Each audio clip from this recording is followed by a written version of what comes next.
हमारे देश की आदर्श शिक्षा प्रणाली कैसी होनी चाहिए जिससे हम देश के हर व्यक्ति की भौतिक जरूरतों का ध्यान रखते हुए जीवन के हर आयाम की खोज कर सकें? धन्यवाद। देखिए,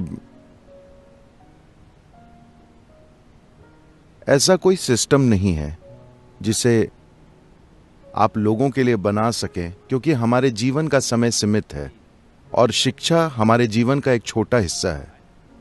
To create ऐसा सिस्टम जो सभी को जीवन के हर पहलू का अनुभव करवाए, नहीं, ये इस तरह काम नहीं करेगा।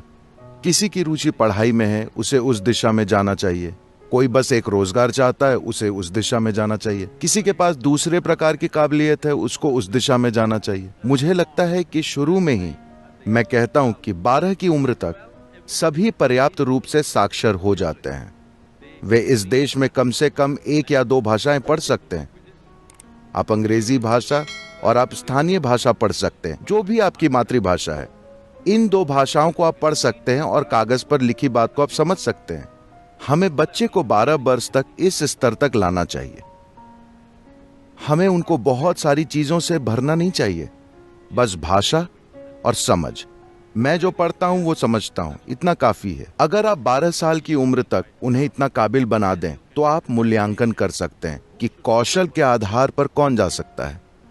उसी चीज में थोड़े ऊंचे स्तर पर किसे जाना चाहिए, किसे पढ़ाई की दिशा में आगे जाना चाहिए, ये करना जरूरी है।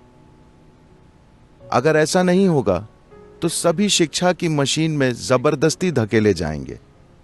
लोग आत्महत्याएं कर रहे हैं, 1 या 2 नहीं। in 2016 में 18 बरस से कम के 17,600 युवाओं ने आत्महत्या की, जिसमें लगभग 7,000 बच्चे 15 बरस से कम उम्र के हैं। अगर 12, 13, 14 साल के लड़के और लड़कियां खुद को मार रहे हैं, तो क्या हम अपने समाज में कुछ बुनियादी गलती नहीं कर रहे हैं?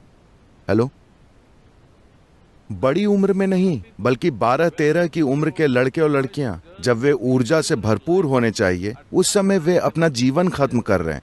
तो बात साफ है कि हम बहुत बुनियादी गलती कर रहे हैं, है ना?